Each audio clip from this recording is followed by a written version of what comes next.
Héros pour Dieu, shalom. Aujourd'hui c'est spécial, nous avons notre invité et nous avons tellement attendu. Nous l'avons ici avec nous. Nous allons parler sur la délivrance et les prophètes vont nous expliquer. Il s'appelle prophète Janon Saka. Bonjour prophète. Bonjour homme de Dieu. Vous allez bien? Oui, ça va très bien.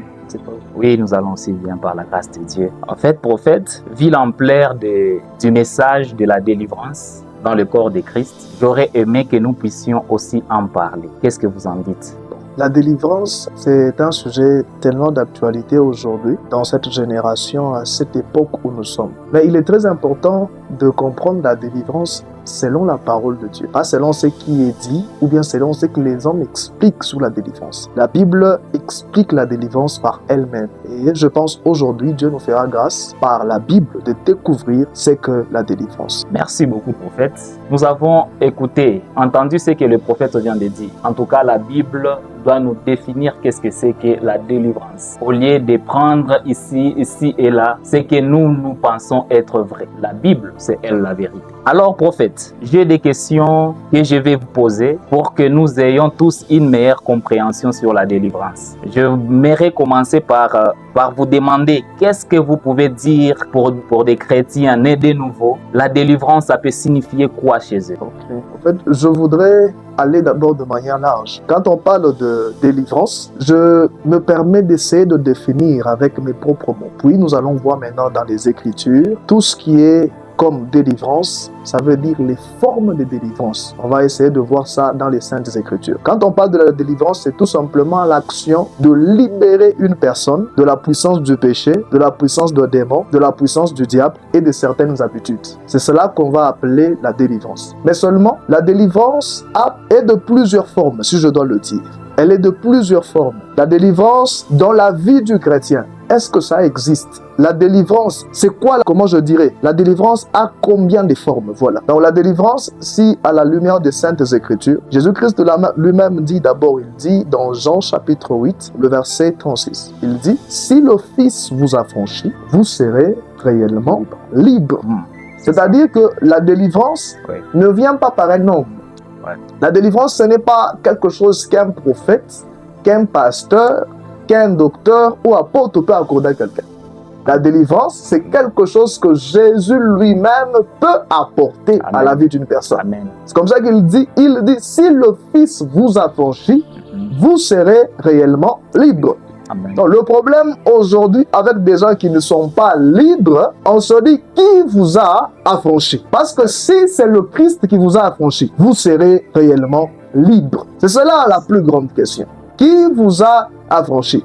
Était-ce un prophète? Était-ce un homme? Était-ce un monsieur au coin de la rue? Mais si c'est Jésus qui vous a affranchi, vous serez réellement libre. Là, c'est très important. Alors, il existe trois formes ou trois sortes, ou disons trois niveaux de délivrance dans la vie de tout homme.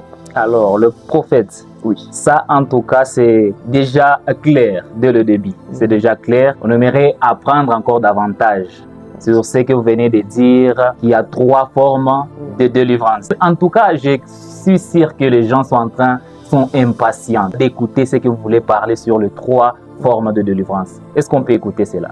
Quand vous lisez la parole du Seigneur, je vous ai dit d'abord que c'est Jésus qui fait le travail de la délivrance. C'est Jésus qui a la capacité de rendre quelqu'un libre. Amen. Mais cela se passe à trois niveaux. Cela se passe à trois stades. Si nous voulons parler de la délivrance totale. La première forme de la délivrance, cette délivrance dont la Bible parle dans Éphésiens, le chapitre 5. Si nous lisons dans Éphésiens chapitre 5, le verset 8e, nous allons voir la première forme de délivrance. Ici, je voudrais qu'on nous lise d'abord ça. Éphésiens chapitre 5, verset 8. La parole de Dieu dit, autrefois vous étiez ténèbres. Et maintenant, vous êtes lumière dans le Seigneur. Marchez comme les enfants des lumières. Ici, c'est la première forme ou bien le premier niveau de la délivrance. Tout celui qui naît d'un homme et d'une femme, quel que soit ce qu'il est, quel que soit le titre qu'il possède dans la société, quel que soit son niveau social, qu'il soit pauvre ou riche, qu'il soit blanc ou noir, cette personne a besoin de la délivrance. Pourquoi? Parce que tout celui qui naît a hérité de ce corps qu'il a la nature du péché. Et il est esclave du diable. Il est esclave du péché. Beaucoup de gens confondent le bonheur. Les gens pensent que le bonheur est un aspect extérieur. Non, le bonheur est un aspect qui est intérieur. Dans la Bible, il y a un homme qui m'a beaucoup choqué. Ok. C'est Salomon. Salomon avait une richesse à son époque. Il n'y avait aucun roi qui était riche comme lui. Il a rendu l'or aussi commun à Jérusalem que même les ustensiles de Salomon étaient en or. Donc quand tu pars chez le roi Salomon, même la fourchette était en or. Wow. J'ai vu, on apprend des histoires des hommes riches. On ne sait pas si un homme qui a atteint cette fortune de cet homme. Mais cet homme, malgré la richesse qu'il a pu posséder, cet homme, à la fin de sa vie, a dit vanité de vanité. Alors pourquoi il a dit vanité de vanité? Ça veut dire que le bonheur n'est pas un aspect extérieur. Voilà pourquoi vous êtes là en train d'écouter cette vidéo. Plusieurs personnes, vous avez vos véhicules. Certaines personnes, vous vous êtes mariés. Vous avez trouvé l'homme de votre vie, la femme de votre vie. Vous avez eu votre bac. Certaines personnes, vous avez signé le plus grand contrat que vous attendiez. Mais vous sentez que vous avez un problème. Vous sentez que vous n'êtes pas heureux. Vous sentez que vous n'avez pas le bonheur. Le bonheur, c'est ce qui se passe quand un homme rencontre le Seigneur Jésus. Amen. Et quand un homme rencontre Amen. le Seigneur Jésus, quel que soit ce qu'il est, quel que soit le poste qu'il a dans le monde, quand il rencontre le Seigneur Jésus, c'est là que se passe le premier niveau de la délivrance. C'est cette délivrance qui est transfert de ténèbres à la lumière. C'est le premier niveau de la délivrance. C'est comme ça qu'il dit à l'apôtre Paul, je t'ai envoyé afin que tu transportes les gens du royaume de ténèbres vers le royaume de la lumière. C'est ça le premier niveau de la délivrance. Mais il existe aussi un deuxième niveau. Le deuxième niveau de la délivrance, c'est ce que l'apôtre Paul essaie d'expliquer dans Romains, le chapitre 12, je m'excuse, le verset 2e. L'apôtre Paul essaie de dire une chose. Je voudrais d'abord insister sur une chose au premier niveau de la délivrance. Oui, prophète. C'est que le péché ici, ça devient comme une nature qui est dans l'homme. L'apôtre Paul essaie d'expliquer ça dans Romains chapitre 7. Il essaie d'expliquer ça. C'est comme une nature qui est dans l'homme, qui conduit l'homme au mal, qui conduit l'homme au péché. Voilà pourquoi les païens, ils se battent par moments avec le péché, mais ils n'ont pas de solution. C'est qu'ils en sont esclaves du péché. Ils sont esclaves du péché. C'est-à-dire le péché les dirige. Le péché les conduit à faire certaines choses. C'est-à-dire c'est une nature qui est dans l'homme et qui conduit l'homme à faire certaines choses.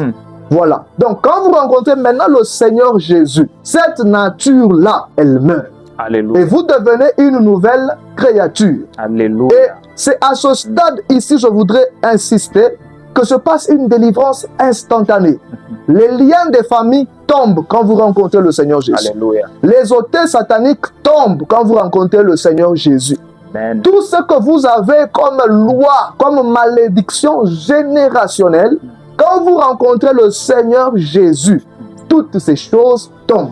Alléluia. Vous devenez une nouvelle créature et vous commencez une nouvelle vie. Alléluia. C'est là que vous aurez maintenant besoin de la deuxième délivrance. Alléluia. Je voudrais qu'on nous lise ça maintenant dans Romains chapitre 12, le verset 2e. Romains chapitre 12, verset 2e.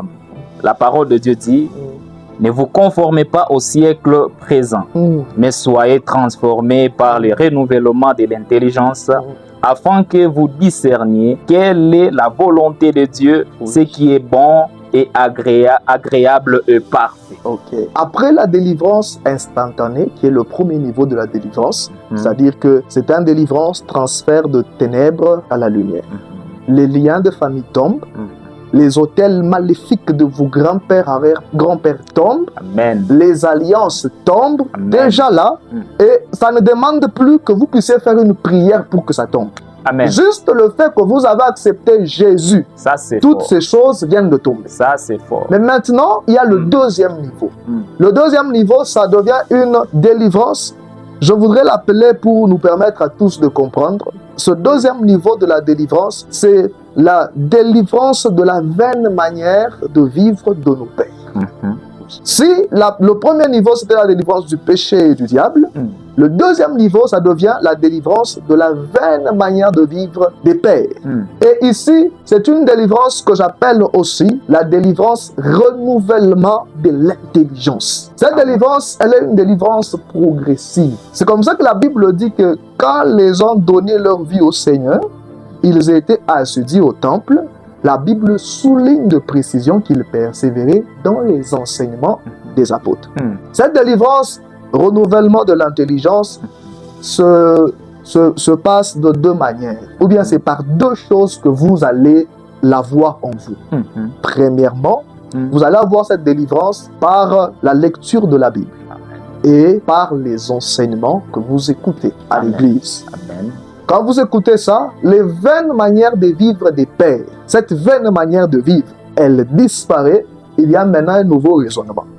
C'est comme ça que vous vous rendez compte que quelqu'un peut donner sa vie au Seigneur Jésus, mais sans comprendre, il reste encore tribaliste. Mais il a donné sa vie au Seigneur. Quelqu'un peut donner sa vie au Seigneur Jésus, mais il reste avec certaines forteresses dans sa tête. Ça c'est fort. Maintenant, pour que ces choses disparaissent, vous avez besoin de lire la Bible. Vous avez aussi besoin d'être enseigné afin que certaines choses puissent disparaître. Parce qu'il y a par exemple certaines personnes qui continuent à faire certains péchés, mais pensant que ce ne sont pas des péchés. Là, c'est le rôle de la lecture de la Bible et des enseignements. Quand vous êtes enseigné, vous allez savoir que, donc ça, ce n'est pas bien.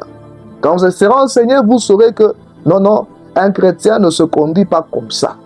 Il y a par exemple des choses qui sont comme des vaines manières de vivre des pères, où on dit que chez nous, on ne fait pas ça.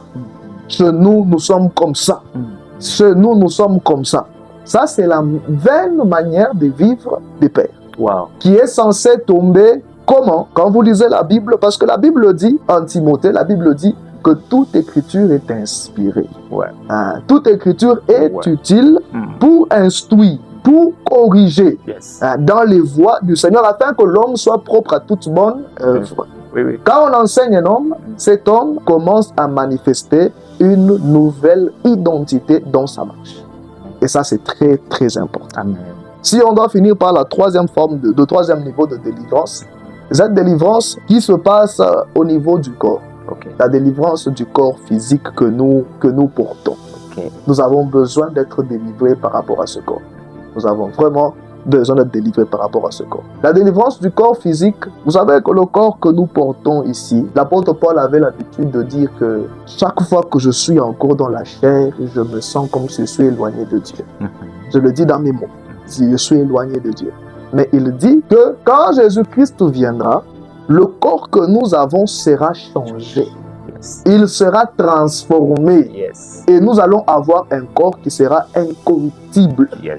Voilà ce que la Bible dit. Donc c'est le troisième niveau de délivrance où le corps que nous avons, le corps qui est rempli de faiblesses, le corps qui peut tomber malade, le corps qui a besoin de manger, tout ce corps ici que nous avons, nous serons transformés. Nous aurons un nouveau corps et nous serons comme Jésus. Tel il est, tel nous sommes. Nous serons transformés. Et ça, c'est très important. Et nous attendons tous cette délivrance. La délivrance de ce corps physique que nous avons. Alors, tellement édifié, tellement nourri, héros de Dieu, on vient de nous enseigner de 3 dimensions, si je vais le dire, de la délivrance. Sache que toi qui as reçu Jésus dans ta vie, sache que toi qui as accepté notre Seigneur de gloire, tu es délivré. On nous a dit de cette délivrance instantanée. La deuxième délivrance, on nous a dit c'est de notre ancienne manière de vivre. Nous devons être délivrés par la parole de Dieu. Ce sont des choses qui nous amènent à la délivrance. Ne cours pas ici et là pour chercher la délivrance. Écoutons encore cette question. Prophète, moi qui suis chrétien, est-ce que je peux être possédé par un démon? Être chrétien et possédé par un démon, ça ne s'explique pas. Ça ne se justifie, nullement. Voilà, prophète, là j'aimerais vraiment que vous puissiez entrer un peu en profondeur parce que c'est le sujet qui dérange beaucoup de gens. Nous voyons dans des églises les gens qui courent même en foule dans des églises pour chercher cette délivrance. C'est dire qu'ils ont des démons en eux. Est-ce que vous pouvez nous éclaircir sur cela? Vous savez, c'est que beaucoup de gens ne comprennent pas, beaucoup ne comprennent pas le travail que Jésus a fait à la croix. Le travail que Jésus a fait à la croix est une œuvre qui est parfaite. Amen. Nous avons dit, quand nous parlions de la délivrance instantanée, le premier niveau, on a dit que quand vous recevez le Seigneur Jésus, vous êtes transporté de ténèbres vers la lumière. Amen. Ça veut dire que si vous étiez possédé des démons, c'est quand vous étiez païen, quand vous ne connaissiez pas encore le Seigneur, dès l'instant où vous avez rencontré le Seigneur, directement, les démons qui étaient en vous, tous ces démons ont pris fuite. Amen. Lisez la Bible avec l'Esprit du Seigneur Amen. pour être éclairé sur certains points. Quand Jésus a rencontré le démon cet homme de Gadara, qui avait en lui une légion de démons. Vous voyez, quand on parle de légion de démons, ça veut dire qu'il y avait beaucoup de démons. Ah oui, oui. Cet homme, quand il a rencontré le Seigneur Jésus, est-ce que les démons sont sortis dans 4 jours? Est-ce que les démons sont sortis dans une année? Nullement. Les démons sont sortis au même moment où cet homme a rencontré le Seigneur Jésus. Alléluia. Aujourd'hui, le Seigneur Jésus est dans l'assemblée des frères sous la forme de la parole. Amen. Quand la parole est annoncée, partout il y avait des démons. Les démons libèrent les corps des hommes. Amen. Et ici, je parle des païens. Quand un païen rencontre la parole du Seigneur, tous les démons fuient. Amen. Tous les démons cèdent. Et vous n'avez plus besoin d'avoir peur.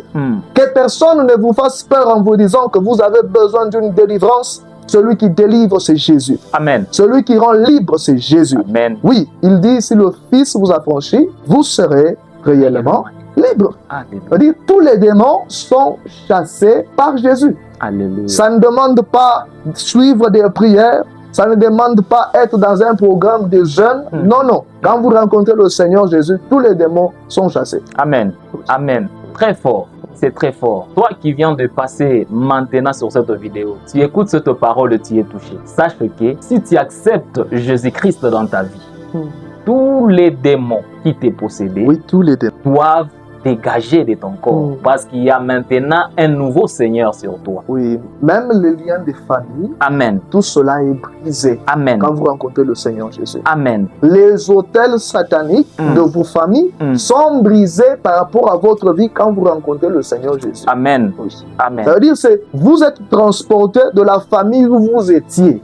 Maintenant, vous êtes entré dans la famille de Jésus. Amen. Comme ça que la Bible dit à tous ceux qui l'ont reçu, à tous ceux qui croient en son nom, elle leur a donné le pouvoir de devenir enfants de Dieu. Amen. Là, vous n'êtes plus celui-là qui doit avoir des liens avec quelqu'un, un homme terrestre. Là, vous êtes maintenant dans la famille de Jésus et les liens même de famille sont brisés. Amen. Amen. Ça, c'est très important. Déjà là, Jean 1, versets 12 et 13. J'aime bien ce passage parce que le verset 13 nous dit que nous ne sommes pas nés de sang ni de la chair, mais nous sommes nés de Dieu. Cela explique tout. C'est-à-dire que nous n'appartenons plus à notre famille. Peu importe le niveau de ta famille, peu importe ce que vous avez, des maladies héréditaires, toutes ces choses-là, ça ne sera plus jamais si tu reçois Christ dans ta vie. Gloire au Seigneur. Nous sommes tellement bénis par cette émission pour être réellement libres. Il te faut avoir Jésus dans ta vie. Le prophète nous a parlé, il a tellement bien expliqué et je pense que vous n'avez plus des zones d'ombre concernant la délivrance. Il a tout expliqué à la lumière de la parole de Dieu. Alors prophète, qu'est-ce que vous pouvez dire maintenant si quelqu'un pouvait encore se poser la question de savoir sur la délivrance, est-ce que je peux être délivré? Qu'est-ce que vous pouvez dire à cela? Ce que nous essayons de vous dire aujourd'hui, c'est que Jésus-Christ qui est notre Seigneur et le vôtre a fait un grand travail. Amen. Si vous sentez des oppressions, si vous sentez que la force du mal est en train d'agir dans votre vie, posez-vous la question, l'avez-vous déjà reçu? Et si vraiment vous ne l'avez pas encore reçu, je trouve que ça, c'est une bonne et meilleure occasion. Amen. Vous devez maintenant recevoir la vie de Jésus en vous. Parce que le pécheur, il est déjà mort. Amen. Il faut que vous puissiez recevoir la vie de Jésus en vous. Amen. Et en faisant cela, qu'est-ce qui se passe? C'est que tous les démons sont chassés. Et Jésus va élire domicile dans votre corps. Amen. Il va vivre en vous. Et Vous aurez maintenant besoin d'une délivrance progressive, ce qu'on appelle la délivrance renouvellement de l'intelligence. Donc, être délivré de la vaine manière des livres des pères, vous aurez besoin de lire votre Bible. Vous aurez besoin d'avoir une église d'attache où vous allez suivre des enseignements. Et après cela, tous, moi qui vous parle, l'homme de Dieu à côté de moi, et vous-même qui nous écoutez maintenant, vous aurez besoin aussi, c'est que nous attendons. Nous attendons que notre corps ici, nous puissions revêtir l'incorruptibilité. Et nous allons revêtir cela au retour du Seigneur Jésus-Christ. Il nous donnera un nouveau corps, il nous donnera une nouvelle vie. Et nous serons pour toujours avec le Seigneur. Alors que Dieu vous bénisse. Je voudrais seulement profiter de cette occasion pour toi qui m'écoutes. Peut-être vous avez pris la décision de recevoir le Seigneur Jésus-Christ. Alors, suivez cette prière après moi, si on peut prier ensemble. Seigneur Jésus, je te dis merci pour l'œuvre de la croix. Je te demande pardon pour mes péchés passés, pour tous mes péchés. Et merci pour la vie que tu m'accordes et que tu me donnes. Merci pour la délivrance vis-à-vis de la puissance de ténèbres. Merci pour la délivrance vis-à-vis du péché et du diable. Je t'accepte aujourd'hui comme mon Seigneur et mon Sauveur personnel. Viens vivre dans mon cœur et conduis-moi tous les jours de ma vie. Amen. En tout cas, nous sommes bénis, héros pour Dieu, de cette visite de notre prophète. Il nous a tellement bien expliqué et nous sommes richement bénis. Que le Seigneur vous bénisse.